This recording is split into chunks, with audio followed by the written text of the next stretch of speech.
Well, hello there. Welcome to Watchbox and thanks for logging on. I'm Tim. Thank you for joining me. This evening we talk about watch hobby burnout. Can you reach a limit and how can you avoid that limit?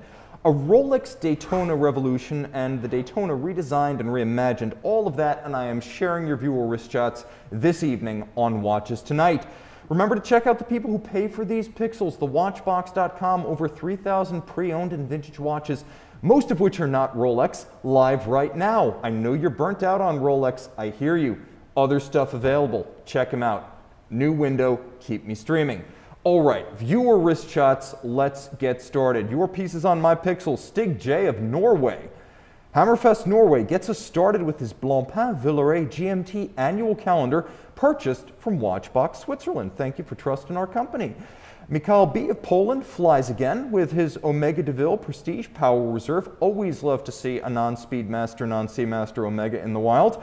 Romain E. of Switzerland showcases his Pisa Orologeria FP Journe Chronomètre à Résonance 5-piece limited edition while keeping good company on the computer. Bud D hits the links in Colorado under Big Sky with his Rolex Daytona steel ceramic. Guys, send your wrist shots to Monday mailbag at thewatchbox.com to see your watches on my box. Let's acknowledge the box and see who's here. All right. We've got Shoria S, we've got Thomas Burnett, we've got Love Watches USA, we've got Wrist Royce, we've got Marco B from Harrogate UK, Design Atelier. Hello Tim, hello Design. Monkey C Productions, Watches and Whiskey, David B, Ordinary 999, Burning Mr. B, Edward Ledden of Sweden, Blue Shirt Buddha. Welcome guys, welcome Squiggly, welcome BNS, welcome MCC, welcome Steph S and Renside. Guys, thank you for joining me this evening. Interesting phenomenon that I've noticed recently, mounting cynicism in the watch community that appears to be driven by, I would say driven by the same watches, the same brands, the same hype, the same social media, wait lists and markups in a nutshell. So mainstream fixations in the watch hobby, and that is the ultimate in mainstream, and watch hobby burnout. I'm active in the watch community way beyond this show or my work obligations. I'm on the internet all night on various social media, Instagram, Facebook, forums, news sites, journals. I'm everywhere. And it's no marvel to see occasional departures from the watch space in the form of shifting interests, new life priorities. Sometimes a baby arrives or you've got a mortgage and all of a sudden there's a need for liquidity and the watches go away for a while. This isn't uncommon. People come and go from the hobby. What seems new is the bitter and angry rejection of the hobby by people fixated on just a handful of brands, models, and social media outlets. So it does seem to be a new phenomenon as far as I can discern. It started in 2019, and it really feels like it began to hit its stride with the escalation of prices for used Patek Philippe Nautilus 5711s. It started with the 5711s, it moved to the other models, and then it spread to other brands. It got worse in 2020 as most notably the green Submariner, often known as the Hulk, suddenly started selling for 200% of its retail price on pre-owned markets, to say nothing about the length of dealer wait lists.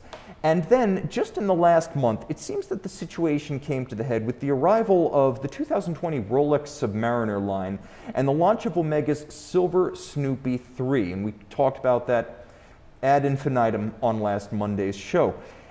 And then this weekend, somebody posted this on my Facebook group, and this is where I'm actually going to read verbatim from his comment. Yesterday, I sold my entire watch collection. I was collecting for over 20 years and I see this hobby becoming a fraud from brands to influencers to dealers. I'm not quite done, but just exhausted by the hypes, the herd mentality. I think the field has plateaued. Now I should add that I, Tim Masso, also sold off my watch collection, somewhat notably in 2018, and I think I got a few shows out of discussing that. But there's one major distinction. I sold from a position of satisfaction and fulfillment. I had a goal, I met it. I was really glad about that, and I enjoyed the ride. I was also clear about my intent to restart the collection, and we'll have some news on that front shortly. But I can verify this, I didn't abandon the watch community in 2018, and you know, because here I am, louder than ever on your screen. So let me quickly read from the chat box. Wrist Cartography joining in from London. Jumbo Jet Pilot in the house. Geezer's here. Nate B's here. Jenk72. Sean B from Temple, Texas. And Jabo Sir from Adelaide, Australia. We have Dana Varga from Budapest, Hungary, joining us from continental Europe and staying up late. Dave Opencar, hi gents, and fans of Zinn right in the house. So here's the thing. I've got your watches, and then we're going to talk about why people burn out and how you can avoid burning out. And I've got a lot of kind of counterintuitive advice on that front for collectors who might be reaching the brink. Viewer wrist shots, Michael C. firing it up with his Steel Patek 5960, keeping good company after apparently meeting Terry Stern, also keeping good company on his phone video. That face looks familiar. Abdul R. of Germany and his Yima tank celebrate earning his PhD in engineering. Congratulations, Abdul. You owe yourself a watch. Floris H. of Amsterdam shares his Breitling Super Ocean heritage after joining sales and starting with Breitling. Congratulations, Floris. And Joost B. and his Panerai Rodimir PAM 338 hit the road in his Lexus 300H. Remember to send your wrist shots to mondaymailbag@thewatchbox.com. Now, discussing this idea of burnout, why collectors turn cynical and lose their passion. All told, from what I can gather, it seems to be disgust and disillusionment derived from three primary sources. First, people say, I'm sick of the hype and the wait lists. This, I should mention, also includes the markups for pre-owned watches. Second, I'm bored with the same three brands and roughly half a dozen steel sports watches. I can understand this. And some folks saying, look, I'm done with the flippers and the speculators. They ruin the community. And I see that as well. I want to emphasize that all of this is driven forward by the hype on social media, blogs, that put out by dealers, and what you read on forums. And mea culpa, I work for a dealer. That said, here's the key and how I get through burnout. I find new and exciting things to drive my interest in watches, and I get the hell away from the mainstream. That might mean Resonance, it might mean Ulysse Nardin, it might mean looking deep into Omega's back catalog instead of looking for a Rolex. It might mean looking for a Rolex that's unpopular, older, or less known. Ultimately, it asks you to be the innovator, and you do have to take command of your own passion for watches and the course of your involvement in the hobby. That's not easy. Again, all the mainstream sources are going to be pointing you back into the mainstream. But first, at least try swimming against the current. That means cultivating your own tastes and directing your own attention. And you would be amazed at how selective attention can change your perceptions. A lot of times, we are most engaged by that which we read, that which we absorb, the videos we watch, the people we speak to, the influences in our lives. And to the extent we can redirect our attention, we can also redirect our interests. Second, and you have to trust me on this, you will want what you see most often.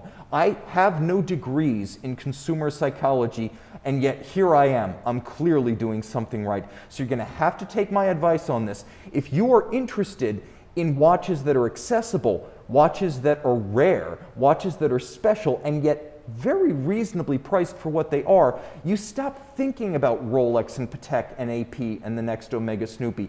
This is the Omega, it's the Alpha and the Omega of Zenith watches is what it is. This was launched in 1999. It's known as the El Primero Rainbow Mango. About 470 pieces made, and it is perfect. 40 millimeters, rotating bezel, dive style, screw down crowns, El Primero movement, and a mango dial. And this watch is to die for with tritium fade. What does it cost to get into one of these? Less than 5,000 bucks. How many were made? Again, less than 500 of them. Is it special? You better believe it. It's a Zenith and an El Primero, and it's got a retina scorching dial. This is an incredible watch, and there are tens of thousands of watches just like this. Start reading the forums dedicated to watches like this by people who love this sort of thing, and you will become just as passionate about this as you were 5 minutes ago about the 41 millimeter Oyster Perpetual, the new Rolex Submariner, and the third Silver Snoopy. You got to take my word on this, but you can really shift your course and start getting excited about things that are available immediately for reasonable prices. Now, obviously, I have that very offending Submariner that I just described Right now, for sale on our website and obviously above retail, as it is a used watch in the year 2020 and a used Submariner to boot. That said, I also have Omega Seamaster Professionals, Breitling Super Oceans, both heritage and contemporary.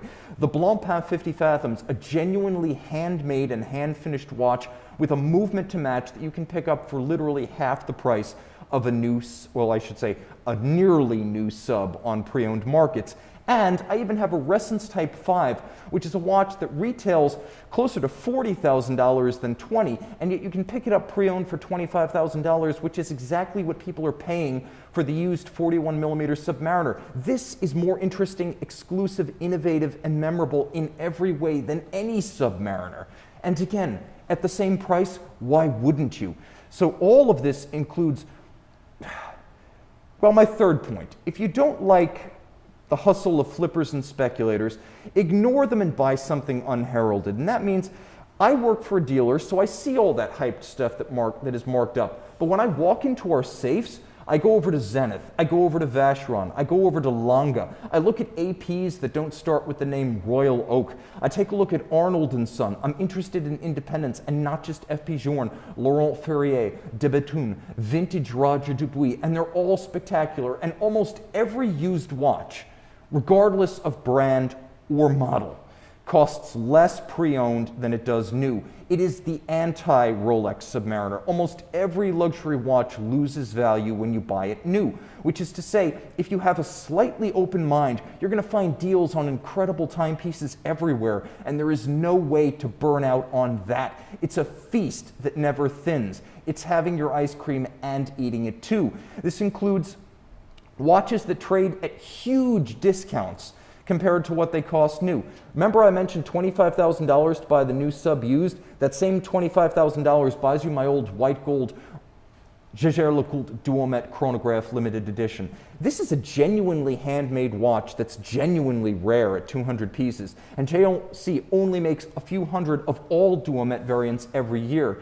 It's a handcrafted watch that is tangibly fabricated by human beings and beautiful. Look at that dial. Look at that case. Again, you could have that right now used out of a drawer in perfect condition, some of them still with the stickers on the case, for the price of a pre-owned 2020 sub. And why wouldn't you? All of which is to say this includes awesome watches, like the Star Wheel Millenary from Audemars Piguet, which I've seen sell for under $10,000 from Audemars Piguet, from underrated manufacturers as well. And how can we forget that Grand Seiko watches are still reasonably priced, whether new or pre-owned. Some of them have a little bit of a wait list, but it's never terribly long, and the sheer fecundity of Grand Seiko means that there are thousands of models into which you can dig your pocketbook. There are also watches that are just crazy, stuff you never even knew existed. Do you want independent high horology? Do you want that level of design in a watch that costs only a few $1,000s? And do you want it from Japan? You're going to want to look this up, Corono. Also, don't let other people decide. The herd, social media, blogs, forums, whatever, don't let other people ruin the hobby for you. And that's what they will do if you follow the flow. Don't be a jellyfish, be a big fish. Swim against the current. I can't tell you how many times I've almost given up my lifelong love of cars. Let's use an automotive analogy because they work so well, and a lot of us love cars and watches. But I can't tell you how many times I've almost given up my lifelong love of cars because of people on forums and communities who need to spew caustic politics either from the left wing on electric vehicle forums or from the right wing on vintage American car forums. I don't enjoy either kind of politics, and it really does frankly undermine my enjoyment of the car community. But I'm not going to let those few people ruin my love of cars, which has carried me on a passionate froth from the time I was in elementary school. I practically learned to read from car magazines. That's not going to end because a couple of people gave me a bad taste in my mouth. I'm going to continue, I'm going to direct my passion towards the things I can control, which are my own tastes, my own exposures, my own collection. Finally, and this is fifth and final, be the solution to this problem. Find a brand that's criminally underrated. Ulysse Nardin. Just since 1983, when Rolf Schneider arrived, we've seen incredible innovations. Thanks to Ludwig Oxlin, Pierre Gigac's innovative management and distribution from Patrick Hoffman, we saw watches that pushed the limits of technology and style and even science. This is an incredible brand, and yet I don't think there is one Ulysse Nardin watch, not even one, that sells for more money used than it does new. I can't think of one new Ulysse Nardin watch that will force you to get on a wait list in order to obtain it. And there are many brands like this with thousands of watches to their name in current and back catalog. There is literally no way you can delve into the history of any watch brand, including Rolex, and not find highly desirable watches you can buy immediately at significant discounts from their new retail. You'll wonder why you ever contorted yourself over the same handful of Rolex, Patek, and occasional AP and Omega references. Let's read from the chat right here.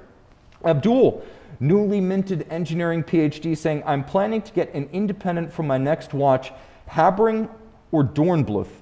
I would say check out the Habring COS. I've always been a real fan of that model. It's an interesting implementation of a chronograph while still operating on rock-solid bedrock movement architecture. Right here, we've got Kevin S. saying, Ulysse Nardin, Maxi Marine Chrono in blue is beautiful. He's a UN fan. Matt Foster agreed, used to own Ulysse Nardin and Parmigiani. There's another underrated brand. Great deals available all day long. 121 click bezel, de Bethune, crazy, impressive, yet underrated. Did I mention you can get a DB22 6-day power reserve automatic for the price of the pre-owned Rolex Submariner 1 month old out of the dealer case? Yep, you can pick up a DB22 for about $22,000, $24,000, $25,000. And that is an artisanally crafted high horology watch built in only a few dozen pieces a year. I think it's also important to mention that we have a few new folks joining in, Neo and Simon Holt. We've got Arjun S. joining in, asking about our address for sending in your wrist shots. Monday mailbag at thewatchbox.com is the address. Junior Johnson joining in. Let's take a look at some of your shots on this screen. Khalideh stuns with his Tag Heuer Monaco V4 while driving his Specialized S-Works Tarmac SL7 racing bike to the Dubai cycling track in his Audi RS6. So much win in this photo, I can't even relate. You're the man. Xavier N. matches his Rolex Datejust two-tone to blue denim. It's a good look. Let's call it tritone. Edward B. sends a group wrist shot from brunch in Abu Dhabi. And Shamal D. impresses with a vividly lit shot of his Oris Big Crown Pointer Date Burgundy from Sydney, Australia. Guys, Monday mailbag at thewatchbox.com is that address. Jumping back into the box, let's see what else you guys are saying. Matthew G. If you only look at the unattainable brands and the cynicism that attends them, it is easy to overlook the overwhelming positivity in the watch community, and I could not agree more wholeheartedly. I would also say right here, we have Nick H. Tim, your thoughts on the Rolex Daytona 116508 gold with green dial. Does this watch have any potential to become a future collector's piece? There are two different categories of watch. Collector's watches, we'll call them collector's items, and investments. And I want to distinguish between them because remember I showed that Oldsmobile Toronado before when I was talking about cars. A 1966 Oldsmobile Toronado is a collectible car. There's a community around it. There are people who buy them and keep them, maintain them for posterity and enjoyment. That just means there's a collector's scene. What they are not is investments. They will not make you any money. So let's distinguish between collectible, which the 116508 yellow gold green dial Daytona will be. It will have fans, and it will always have fans, whether John Mayer likes it or not. I don't think it will be making anyone money because objectively it's just not that rare. And the solid gold and two-tone Daytonas always lag. The only ones that are worth a lot of money are the ones with exceptional dials. And I mean chrysoprase, I mean sodalite, I mean rare meteorite iterations made for friends of Rolex, like that sort of thing. So no, I don't think the 116508 will ever be an investment, but you better believe that green dial on yellow gold, heck, the blue dial versions too, they will always have fans, they will be collectible, there will be a community of enthusiasts built around them. And then right here, we have Timur P asking, Tim, what is it about Rolex that's so insanely universally attractive? It's the idea that people are all talking to each other about the same thing, and it reaches a frenzy. Whenever people, I don't want to call it an echo chamber because it's too big, and it's also too many people to describe as groupthink. Groupthink means a small group psychologically, but what it is it's just a feeding frenzy, and people lose their rational inhibitions as well as their sense of perspective, and that is the single greatest reason why people obsess on things like Nautiluses and Rolexes and steel. It's because of the loss of perspective, the loss of recognition of what else you can get for the same money, what else is out there. People don't even know their options, and how much more there is to the watch hobby and the watch industry than just a couple of rock star references. It's like if all you ever did was hang out with Beatles fans, you'd probably never discover the Blue Oyster Cult. And that's an example that I can take to heart. It means you have to get out of the mainstream and, like I said, swim against the current, go outside, say, I'm not going to look at Rolex news for the next 2 weeks. I'm going to stick to brands that either occur alphabetically before or after Rolex. And that's going to be my guide. I'm going to look for what I love within the scope of that rather broad purview. Okay. Now, the Rolex Daytona Reimagined, because we always talk about Rolex, and I just told you why you shouldn't talk about Rolex. Now we're going to talk about Rolex. Got that? Okay. But here's the thing. We're doing a what if. I love thought experiments, and that's what this is. We're not talking about what is. We're going to talk about what could be, and that's where we're going to get outside the mainstream. So, today's Rolex Daytona is a 20-year-old model. The 116520, which aside from a few refinements is basically today's 116500, that arrived back in 2000, which is to say back when we still worried about our computers being Y2K compliant, the Rolex Daytona was already Y2K compliant with a vengeance. And it's important to remember that this design, the screw-down crown, 40mm automatic, broadly dates back to 1988, and that is a long time to go without a fundamental redesign. You can't say the GMT or the Sub or even the Oyster Perpetual ever went that long in the modern era, post-1980, without a redesign. So here's the thing. While I've predicted an imminent redesign of the Daytona and the Sub for years on the basis of the age of those two models, the new Submariner is here, which leaves one very large and lingering, unintentionally vintage presence in the Rolex catalog. That's right, that original 116520 is almost a vintage watch at 20 years old. It can vote in the United States. It's almost old enough to drink. So, here's the thing. Let's imagine that Rolex decides to go big. Instead of incremental changes to the GMT and the Sub, and that's what we got with the GMT and the Sub, let's say Rolex looks at its third watch, says the complication Daytona has always occupied a position of honor in the modern era. Let's see what a true revolution would look like. And now Rolex is going to say, let's go really big. Big to the extent that the catalog itself and the models expand. How? Well, consider this. We have a Rolex Explorer, and we have a Rolex Explorer 2. We have a Rolex Yachtmaster, and we have a Rolex Yachtmaster 2. And we have several Sea Dwellers. There have been times when multiple concurrent Sea Dweller models have been available, including right now. And if we were to take the same idea and apply it to the Daytona, we would have to acknowledge that this idea does have some precedent. Back in the 1960s, there was a Daytona-based prototype Yachtmaster Regatta timer, which basically proffered the notion of a Paul Newman Daytona for the high seas. So let's multiply by dividing the Daytona, splitting it up. What would that look like? Well, consider another automotive example. These analogies are great because they apply almost perfectly.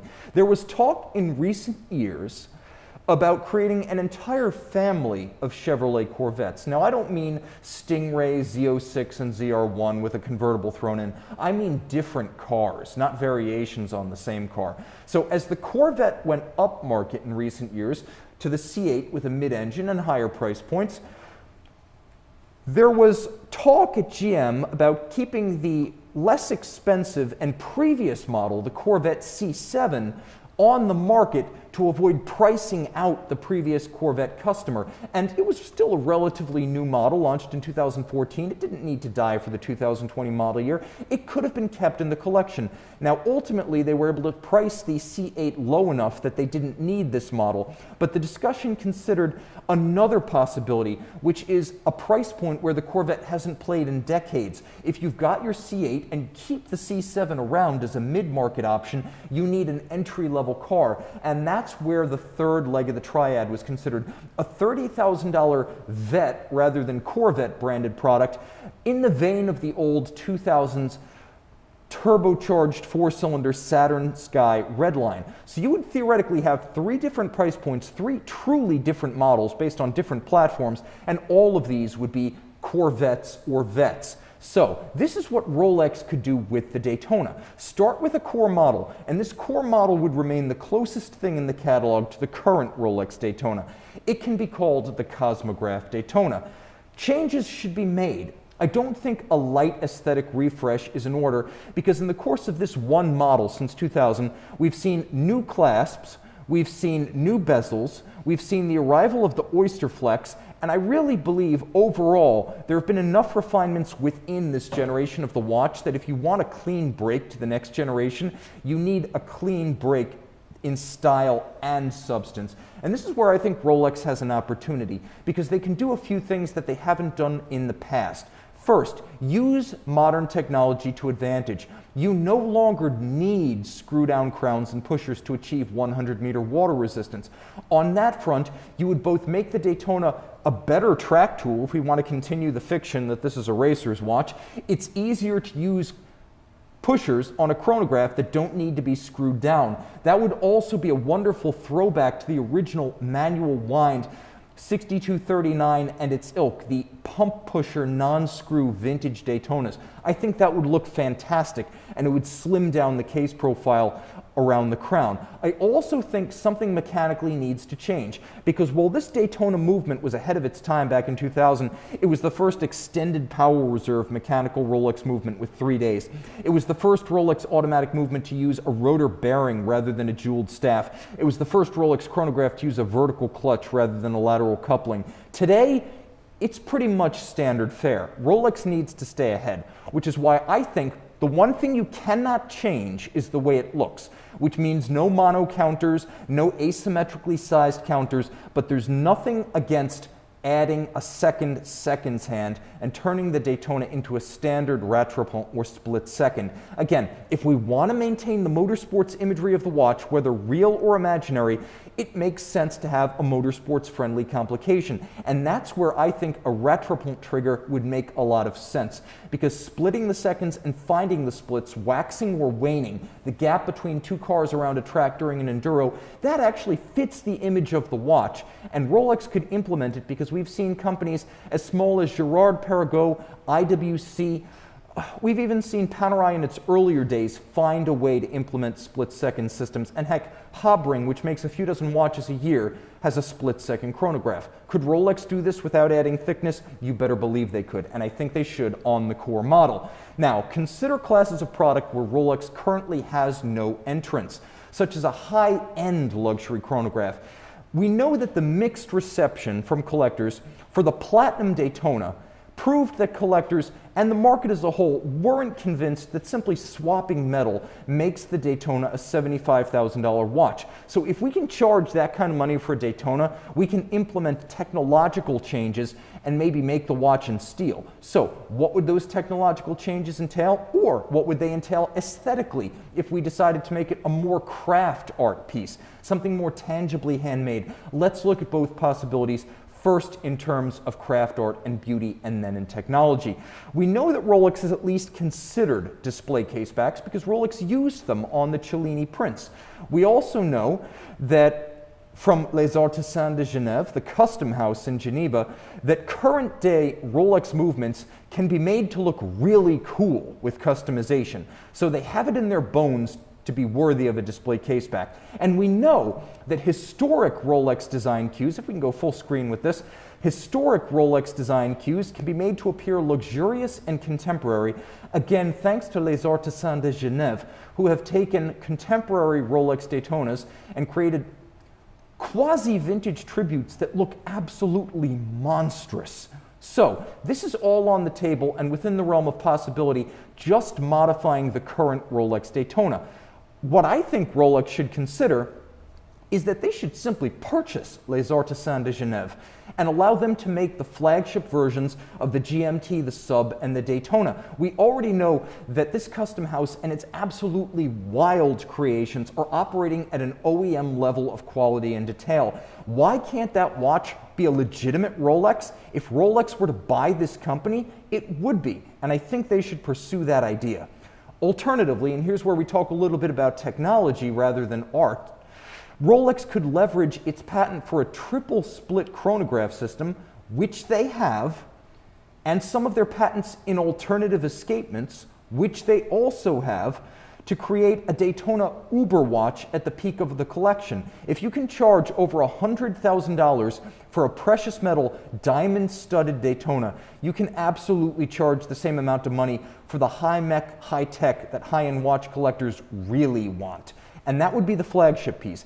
And there's plenty more. I also believe that a Rolex Dato Compacts revival under the Daytona name would fit nicely in the collection. The so-called Jean-Claude Killy model, there were 5 different references during the 1950s. Let me go full screen with that, Sean. We have some tech limits, but if we can go full screen here, you can see this was a Rolex triple calendar chronograph. And frankly, it's time to revisit this complication. I happen to think that for good measure, bringing back the Dato Compacts, we should benefit from the annual calendar technology in the Sky Dweller and the moon phase from the current Cellini moon phase. That should be added to the register down at 6 o'clock to create a perfect calendar Daytona. Because like I said, you can't change the design of the core Cosmograph Daytona, which means no calendars and no dates. But you can absolutely extend the model line and add a calendar watch that is dedicated to dates. Well, to be honest, day, date, month, and moon phase, and I think there's room for that. Also, Rolex is famous for its dive watches, but Rolex has never had a diving chronograph. That should change. So add a dive bezel. That's an Omega, Seamaster Professional, 300-meter diver, and it's a chronograph. But add a dive bezel to the current Oyster Flex Daytona in order to achieve a thin, compact, and recognizably Daytona-based diving chrono. Boom, you've got a full Daytona model line. That would leave us with 4 Daytonas. A calendar chronograph, the standard Cosmograph, hopefully upgraded with some sort of pump pusher and split-second capability, a flagship with all of the visual and mechanical chops Rolex and its prodigious resources can afford to pack into it, and then the diving chronograph, which is a natural fit for Rolex's existing customer base and gives them something to sell to dive watch fans that's not a sea dweller and a sub, so hopefully that helps to alleviate wait lists. All of a sudden we have a dynamic, well-rounded, truly exciting, and revitalized family of Rolex Daytona watches that are derivative of nothing and distinctly Rolex. Different ways to get excited about the same model line without being derivative.